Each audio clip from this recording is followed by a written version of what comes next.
Hi guys, right, back again for the promised night vision comparison, but only through the viewfinder part because, like I say, no screen attached to the bresser, so it's best to try and get it as equal judgment on the devices as possible. So no point using the screen on the Yukon because, like I say, display will be different in the viewfinder anyway. So here goes. Right, so first up, focused on a couple of stars. This is the bresser night vision looking through the eyepiece. I'm going to try and focus it on there as clear as I can. Right, so that's through the eyepiece of the bresser scope. Okay, now we'll move over to the Yukon. And I've got to tilt my phone a bit because the bresser's in the way, but that's just looking through the eyepiece. Let me try and focus again there. So that's through the bresser. Sorry, the Yukon. And let's go back to the bresser. So we'll do one more on each one. So this is the bresser again. I'll see if I can hold my phone there. So that's the bresser. And back to Yukon. And you see what I mean, the Yukon is a bit smoother through the eyepiece. Obviously I'm trying to film this with my mobile through the eyepiece, so it's a little bit shaky, so apologies for that. But the overall opinion for myself is the Yukon is a little bit smoother. That's back to Yukon. You can see it's quite smooth through the eyepiece. And the eyepiece through the bresser, which you can see it's a bit more white, white noise? No, not through the eyepiece because there's no jack involved there. So the actual screen is just a bit more blurry, just slightly more pixelated, I guess. The only one thing I'll say is, being that it's through just the eyepiece, the actual output through the AV cable to a recording device might be different again for both of the devices. Obviously one might carry more noise or interference than the other, but that I can't test at the moment because I don't actually have an AV output on this bresser unit. The one that arrived to me came without it, which is a bit blooming annoying, but it still gives us a bit of an idea of a comparison through the eyepiece of each device. But initially, let's say earlier today, when I look, or sort of dusk, the bresser looks slightly brighter, but slightly more blurry, pixelated. Also, it's slightly more zoomed in, so your field of scope is narrowed a little bit compared to the Yukon. Doesn't seem to be a massive amount of difference between the two at the moment, but if I perhaps pan down onto some trees and let's see what we get. Now I'm going to try and get these trees here. Difficult holding a phone and trying to move this tripod and have a look. Right, okay, let's go for that. So we've got some trees in shot now. Okay, this is through the bresser unit,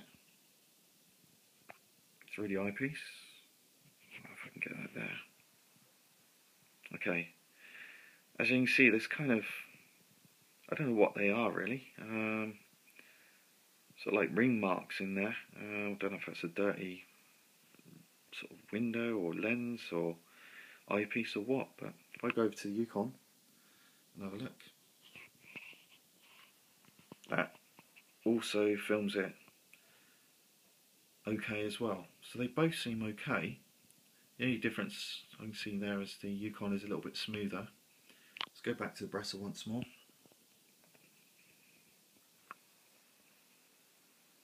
Let's try and focus that in a bit more on my phone. Quite difficult to hold it there. Got nothing to lean my arms on, so it's a little bit wobbly. Another idea I had, I don't know if it's possible or any you guys know out there, is to actually take the eyepiece off each device, and if the thread is the same, perhaps I could find an eyepiece that's got a jack built into the eyepiece or a USB slot to link to a recording device. That way I can minimise any white noise that would come out of the built-in sockets, or it might not make any difference at all. But when I look at this, if I just do a quick demo, I've got my MPR here, so let's just focus on the Yukon. Looking through the Yukon eyepiece right now. If I turn on my MPR, whoa, a bit bright, let's focus in on that. Okay, no signal. Like I was saying the other day on the video, it can be a little bit temperamental. Let's just check I've actually got it plugged in.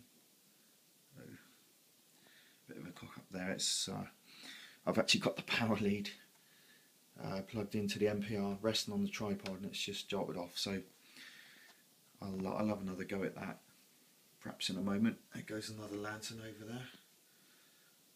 Let's see if I can just do a quick. Let's see if I can track that on here. Where's it gone? Be a good, good comparison to see actually an object resembling a UFO. Obviously this is just a lantern that someone's let off over there. Right, if I can pick that up. Obviously I'm trying to hold the phone, move the tripod, and that was a bit difficult. So there goes that lantern right through the Yukon. Hopefully you've still got it on the bresser.